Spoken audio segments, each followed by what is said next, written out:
தற்போது விழுப்புரம் மாவட்டம் மரக்காணம் கிழக்கு கடற்கரை சாலை பகுதியில் அமைந்துள்ள 1000 ஆண்டு பழமை வாய்ந்த பூமீஸ்வரன் கோவிலின் வரலாறை தற்போது பார்க்கலாம். இந்த கோவிலின் குருக்கள் திரு சந்திரன் ஐயர் அவரிடம் கேட்டு தெரிந்து கொள்ளலாம். பாருங்கள்.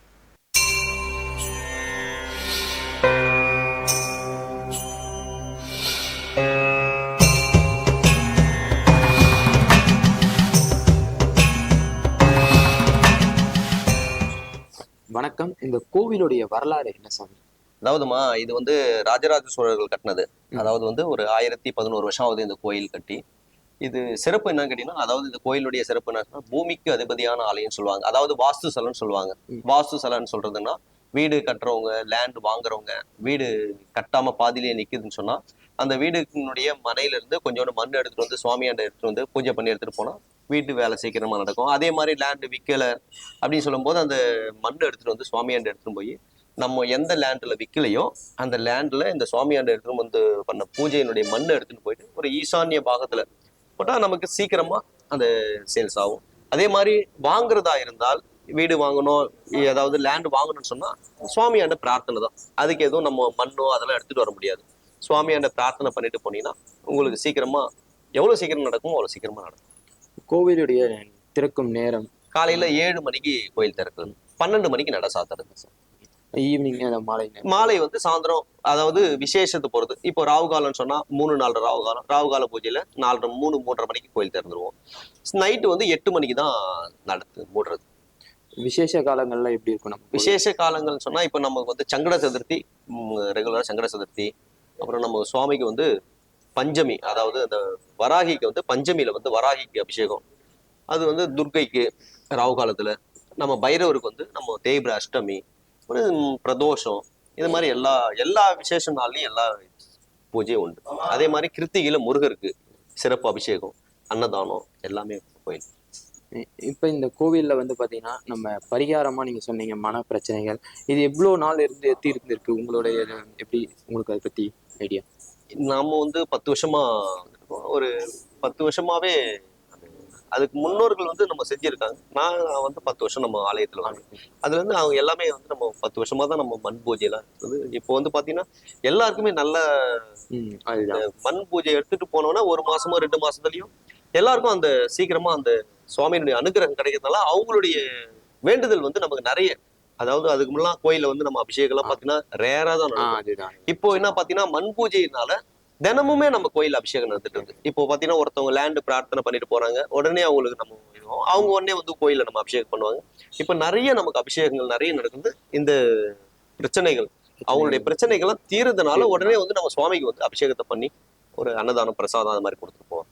இப்ப நம்ம கோயிலுக்கு பாத்தீங்கன்னா பல்வேறு மாநிலத்துல இருந்து வெளிநாட்டுல இருந்து பாத்தீங்கன்னா ஜப்பான்ல இருந்து கூட வந்து போனாங்க. இப்போ 2-3 மாசத்துக்கு முன்னாடி ஜப்பான்ல வந்து போன வருஷம் வந்து ஜப்பான்ல வந்து பெரிய ஹோமமே சண்டி ஹோமம். அதுதான் நம்ம, அதாவது வந்து அவங்களுடைய இங்க இருந்து நம்ம சுவாமி கிட்ட பிரார்த்தனை பண்ணிட்டு அவங்க அங்க ஜப்பான் போயிட்டு அவங்களுடைய வியாபார விருத்தி நல்லா வளர்ந்ததுக்கு அப்புறம் அங்க இருந்து ஒரு குழுவே வந்து பெரிய சண்டி ஹோமமே பண்ணாங்க. போன ஒரு மாசத்துக்கு முன்னாடி கூட வந்து ஒரு குரூப் வந்தாங்க, ஜப்பான்ல இருந்து வந்தாங்க. வந்து இது மாதிரி பூஜையை பண்ணிட்டு சுவாமிக்கு அர்ச்சனை பண்ணி அபிஷேகம் பண்ணி அன்னதானம் செஞ்சுட்டு போறாங்க. அதே மாதிரி பாத்தீங்கன்னா நமக்கு வந்து அதிகமா வர்றது வந்து பெங்களூர்ல இருந்து பெங்களூரு, ஆந்திரா, எல்லா இதுல இருந்து நம்ம கோயிலுக்கு வருவாங்க. எல்லாருக்குமே நம்ம கோயிலுடைய சிறப்பு எல்லாருக்குமே தெரிஞ்சிச்சு. இப்ப குறிப்பா பாத்தீங்கன்னா இந்த நம்ம கோவில் குடமுழுக்கு நடந்தது. குடமுழுக்கு நடந்த பிறகு கோவிலுடைய இது கட்டமைப்பு ஃபுல்லாவே மாற்றி அமைச்சிருக்காங்க. இப்ப முன்னாடி கோவில் குடமுழுக்கு நடக்கிறதுக்கு முன்னாடி இருந்த எப்படி இருந்து இப்ப எப்படி இருக்கு சாமி? நமக்கு அது வித்தியாசம் ஒண்ணும் தெரியல. எப்பவுமே வர்ற மாதிரிதான். புதுசா கும்பாபிஷேகம் பண்ணதுக்கு அப்புறம் நிறைய ஜனம் வந்து மக்களுடைய இது இப்ப நம்ம கோவில் பார்க்கும்போது ஒரு நல்ல ஒரு அட்மாஸ்பியர் இருக்கு. கோவில் இப்போ வந்து இந்த இதெல்லாம் இந்த செவுர்லாம் எடுத்ததுக்கு அப்புறம் அந்த பழமை நமக்கு எல்லாமே அந்த பழமைக்கு இது பண்ணிருக்காங்க. பழமை நல்லா இருக்கு. ரெண்டாவது பாத்தீங்கன்னா எல்லாருடைய சுவாமி அந்த காலத்துல என்னென்ன பண்ணாங்க, புராணங்கள் என்னென்ன இருக்கோ அது எல்லாமே நம்ம கல்வெட்டுல இருக்கும். எல்லாமே இந்த கல்வெட்டுல இருக்கு. அதாவது வந்து பாத்தீங்கன்னா சுவாமி புத்துல இருந்துதான் நமக்கு சுவாமி வந்தது. அந்த எல்லா வரலாறுமே நம்ம தூண்ல விளக்கி அதை ஒரு தெளிவா கோயிலுடைய என்னென்ன கோவிலுக்கு ஒரு சிறப்பா. இப்ப இப்ப கோவில் பொறுத்த வரைக்கும் மரக்காணம்ன்றது அந்த மரக்கா வச்சு அது வழிபட்டாங்க அந்த மாதிரி முன்னோர்கள் சொன்னது. முன்னோர்கள் இப்ப 40 ஆண்டுகளுக்கு பிறகு இந்த தேர் இது ரெடி பண்ணிட்டு இருக்காங்க. இதை பத்தி உங்களுடைய கருத்து சார்? தேர் வந்து நம்ம கோயில் வந்து பிரம்மோற்சவம் வந்து 40 வருஷத்துக்கு முன்னாடி பிரம்மோற்சவம் பண்ண கோவில் இது. இப்போ தேர் வந்து உடஞ்சதுனால பிரம்மோற்சவம் நின்றுச்சு. இப்ப தேர் வந்துருச்சுன்னு சொன்னா நமக்கு வந்து பிரம்மோற்சவம் நடக்கும். இப்ப எப்பவுமே ஒரு கோயில்ல வந்து பிரம்மோற்சவம் நடக்கிறது விசேஷம். அதனால தேர் வந்தோன்னா பெரிய ரெண்டாவது குளம் இப்போ இது பண்ணிட்டு இருக்காங்க. குளமும் இப்போ ரெடி பண்றதுனால இன்னும் கோயிலுடைய சிறப்பு இன்னும் நல்லா இருக்கும். இப்ப நம்ம நம்ம பூமீஸ்வரர் கோயிலுக்கு வந்தோம்னா சாமி வழிபாடு எப்படி பண்ணலாம், எந்தெந்த இங்க இருக்க சாமிகளுடைய இது இப்ப புதன்கிழமை வந்தா நம்ம எந்த சாமி வழிபாடு பண்ணலாம், வேலைக்கிழமை வந்தா அந்த மாதிரி ஏதாவது? அப்படிலாம் நம்ம கோயில் எதுவுமே கிடையாது. நம்ம கோயில் வந்து பாத்தீங்கன்னா எல்லா சுவாமியினுடைய இதுவுமே நல்ல வைப்ரேஷன் உள்ள சுவாமிகள் எல்லாமே. அதாவது வந்து நம்ம கிழமைகள் நம்ம கோயில்ல கிடையாது, தினமுமே வருவாங்க, எல்லா சுவாமியுமே வழிபடுவாங்க. இந்த ஒரு நாளைக்கு நம்ம கோயில்ல வந்து இதுதான் நம்ம கோயில கிடையாது. எல்லா சுவாமியினுடைய அனுகிரகம் இந்த கோயில் உண்டு. சாமி நம்ம கோவில்ல என்னென்ன சுவாமிகள் சிலைகள் இருக்கு? சுவாமின்னு பாத்தீங்கன்னா நமக்கு 4 இருக்காங்க. மூலவர் விநாயகர், பைரவர். அப்புறம் வந்து பாத்தீங்கன்னா நமக்கு இன்னொரு பெரிய நம்ம கோயிலுடைய சிறப்புன்னு கேட்டா துர்க்கை வந்து எங்கேயுமே ஒரு சில இடத்துல வந்து துர்க்கை வந்து நமக்கு கொடை இருக்காது. இந்த ஆலயத்துல மட்டும் துர்க்கை வந்திருக்கும். அதே மாதிரி சிவன் ஆலயத்துல பாத்தீங்கன்னா நமக்கு பிச்சாண்டவர் ஒரு சில கோவில் இருக்கு. நம்ம ஆலயத்துல பிச்சாண்டவர். அதனால வந்து பிச்சாண்டவர் நல்லா சிறப்பா இருக்கும். தட்சிணாமூர்த்தி, நவகிரகங்கள் எல்லா பிரம்மா, அம்பாள், கிரிஜாம்பாள், நவகிரகங்கள், சூரியன் சந்திரன். நம்ம எல்லா இடத்துலயும் பாத்தீங்கன்னா சூரியன் சந்திரன் நவகிரகம் தான் இருக்கும். ஆனா இந்த ஆலயத்துல மட்டும் சூரியன் சந்திரன் தனி ஆலயம். இப்ப கிரிஜாம்பாள் சாமிகள் இருக்காங்க. ஆமா, அவங்களுடைய வழிபாடு எப்படி? அவங்களுடைய வழிபாடு அம்பாளுக்குன்னு பாத்தீங்கன்னா நவராத்திரில சிறப்பா பண்ணுவோம். 9 நாள் நவராத்திரி பிரம்மாண்டமா இருக்கும். அப்புறம் தை மாசம் பாத்தீங்கன்னா 5 வெள்ளியும் தை 5 வெள்ளியும் நல்லா இருக்கும். அம்பாளுக்கு சிறப்பா இருக்கும். ஆடி பூரம் நல்லா இருக்கும் அம்பாளுக்கு. ஆடி பூரத்துல திருவிளக்கு பூஜை பண்ணுவோம். சந்திரகாப்பு அலங்காரத்துல திருவிளக்கு பூஜை அம்பாளுக்கு. நம்ம கோவில்ல இது தவிர்த்து வேற என்ன சிறப்புகள்? அதாவது என்ன சிறப்புன்னு கேட்டா, இப்போ திருமணம் ஆகாதவங்க இருக்காங்க இல்லைங்களா, அந்த திருமணம் ஆகாதவங்களுக்கு நம்ம வந்து இந்த ராகு கேது தோஷம் சொல்லுவாங்க. அது வந்து நம்ம ஆலயத்திலேயே அந்த சர்பம் இருக்கு. அந்த சர்பத்துக்கு அவங்க அந்த திருமணம் ஆகாதவங்க, அந்த கால சர்ப தோஷம் இருக்கிறவங்க அவங்களே வந்து நம்ம ஆலயத்துல அந்த பசும்பால் எண்ணெய் பால் அபிஷேகம் பண்ணி மஞ்சள் வச்சு பூஜை பண்ணிட்டு போனா அவங்களுக்கு பரிகாரமும் நிவர்த்தி ஆகும். நம்ம கோவிலுடைய புராண கதைகள், அதாவதுங்க புராண கதைன்னு சொன்னா, அதாவது வந்து நம்ம மரக்காணம் ஆலயத்துல நம்ம முனிவர்கள் வந்து நம்ம மரக்காணம் வந்திருக்காங்க. மரக்காணம் வரும்போது அந்த முனிவர்களுக்கு வந்து நம்ம ராஜா வந்து சாப்பிட்றதுக்காக விருந்துக்காக கூப்பிட்டுருக்காரு. அப்போ விருந்துக்காக கூப்பிடும் போது அவங்க என்ன சொல்லியிருக்காங்க, அந்த முனிவர்கள் வந்து நாங்க வந்து சிவன் ஆலயத்துல இருந்து சிவனை வழிபட்டதுக்கு அப்புறம் தான் நாங்க ஆகாரம் சாப்பிடுவோம்னு சொல்லியிருக்காங்க. அப்படின்னு பாத்தீங்கன்னா நம்ம ஆலயத்துல வந்து நம்ம அப்போ வந்து மரக்காணத்துல சிவன் ஆலயம் கிடையாது. ஒரு ராஜா வந்து என்ன பண்ணிருக்காரு, ஒரு சிவன் ஆலயத்துக்கு பத்தின ஒரு மரக்காவை எடுத்துட்டு வந்து அந்த மரக்காவை நம்ம எல்லாம் ஒரு விபூதி பட்டை போட்டு மாலை போட்டுட்டு தேங்காய் உடைச்சு தீபாரம் பண்ணி இது மாதிரி சிவன் ஆலயம் இதுதான் சொல்லிட்டு அந்த முனிவர்கள் எல்லாம் வந்து அந்த சிவனை வழிபட்டதுக்கு அப்புறம் சாப்பிட்டுருக்காங்க. திரும்பவும் மறுநாள் போயிட்டு அந்த மரக்காவை எடுக்கும் போது மரக்கா வரல. அதுக்கப்புறம் நான் அப்படியே சுயம்பா வந்து மரக்கானன்ற பேர் வந்து நம்ம ஊருக்கே வந்தது. இப்ப இந்த விஷயம் பாத்தீங்கன்னா ஒரு கதையா இல்லாம, ஆமா, வரலாறு மாதிரி இந்த தூண்ல பாத்தீங்கன்னா அப்படியே இருந்து பாத்தீங்கன்னா தூண்ல ஒவ்வொன்றுத்துக்கும் அதை விலைக்கு இது பண்ணிருக்காங்க. அது சம்பந்தமா அந்த நம்ம குருக்களே அதை வந்து எப்படி பண்ணிருக்காங்கன்றத விலைக்கு சொல்லுங்க சாமி. இப்போ அந்த மரக்கானம் சொன்ன இல்லைங்களா, அந்த முனிவர்கள் வந்து போனதுக்கு அப்புறம் அந்த மரக்காவை எடுத்திருக்காங்க. மரக்காவை வந்து மரக்கா வரல. வராத போது என்ன பண்ணிருக்காங்க, கெடபார போட்டு அந்த மரக்காவை எடுக்கிறதுக்கு கெடபார போட்டிருக்காங்க. கெடபார போட்டோன்னே மரக்காவை எடுத்தோன்னே சுவாமி வந்து அது உள்ள வந்து நம்ம சுவாமி வந்து சுயம்பா உள்ள இருக்காரு.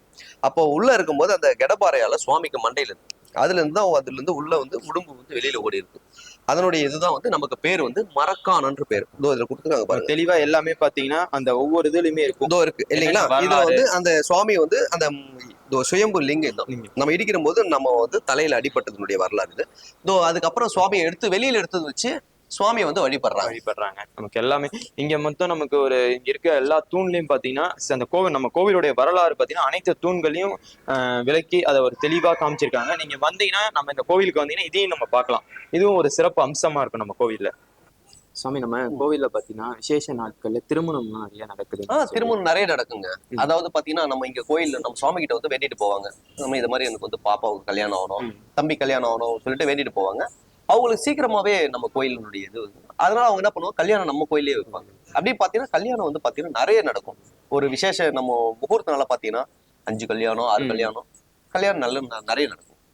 இப்ப இது கல்யாணம் திருமணத்துக்கு பதிவு பண்றது எப்படி சாமி? அது வந்து நம்ம ஆபீஸ்ல வந்து அது முறைப்படி ஆமா ஆபீஸ்ல வந்து முறைப்படி அவங்க அந்த சர்டிபிகேட் எல்லாம் கொடுத்ததுக்கு அப்புறம் பதிவு பண்ணி நம்ம இப்போ வந்து பாத்தீங்கன்னா ஆன்லைன்ல பதிவு பண்ணி அது வந்து நம்ம சட்டப்பூர்வமா நம்ம கோயிலுக்கு திருமணம்னா நம்ம வந்து ஒரு 15 நாளுக்கு முன்னாடியே ஒரு மாசத்துக்கு முன்னாடியே போய் நம்ம ஆபீஸ்ல பதிவு பண்ணிட்டு அதுக்கப்புறம் தான் நம்ம திருமணம் பண்ணுவோம். விசேஷ நாட்கள்ல வழிபடக்கூடிய சாமி வீதி உலாக்கு வீதி உலான்னு பாத்தீங்கன்னா இப்போ வந்து இன்னொரு விசேஷம் பாத்தீங்கன்னா நம்ம இதுல வந்து பாத்தீங்கன்னா மகா சிவராத்திரி ரொம்ப ரொம்ப விசேஷமா இருக்கும். 4 காலமும் பாத்தீங்கன்னா ரொம்ப பிரம்மாண்டமா இருக்கும். அதுக்கப்புறம் நம்ம மார்கழி மாசத்துல பாத்தீங்கன்னா ஆருத்ரா வரும். ஆருத்ரா அப்ப பாத்தீங்கன்னா நம்ம நடராஜர் அம்பாள் வந்து சுவாமி வீதி உலா வந்து அன்னைக்கு மட்டும் தான் நம்ம வீதியில பிரம்மோற்சவம் நின்னதுனால இப்போ அந்த நம்ம மார்கழி மாசத்துல வர்ற ஆருத்ரா மட்டும்தான் சுவாமி வீதி உலா வருது. அதுக்கப்புறம் இந்த பிரதோஷத்துல நம்ம கோவில் மட்டும் சுவாமி சுத்தி வந்துடும்.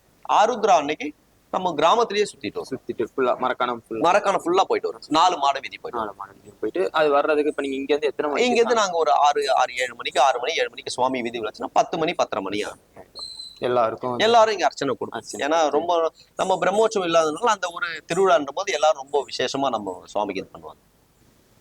இப்ப நம்ம கோவிலுடைய இறுதியில நம்ம இப்ப இந்த இது பேசலாம்னு இருக்கோம். சரிங்களா? நீங்க ஒரு இடைவிடாமல் நீங்க என்ன சொல்றீங்க சொல்லுங்க. அதாவதுங்க நம்ம ஆலயத்துல வந்து இது வந்து நல்ல வைப்ரேஷன் உள்ள ஆலயம். இந்த நம்ம ஆலயத்துல வந்து இந்த வேற எதுவும் நம்ம மிஸ்யூஸ் பண்றது கிடையாது. அதாவது வேண்டுதல் மட்டும்தான். நம்ம பரிகாரங்கள் வந்து நம்ம இதை எடுத்துட்டு வாங்க மண் பூஜைக்காக நீங்க இது பண்ணுங்க அதை பண்ணுங்கலாம் நம்ம யாரையுமே நம்ம அவங்களுடைய வேண்டுதல் நல்லாவே இருக்கும். ரொம்ப பழமையான ஆலயன்றதுனால மண் பூஜைக்கெல்லாம் ரொம்ப சிறந்த நீங்க எல்லாருமே வந்து வழிபட்டுட்டு போனா நல்லா இருக்கும். நன்றி சாமி. வாங்க. வணக்கம்.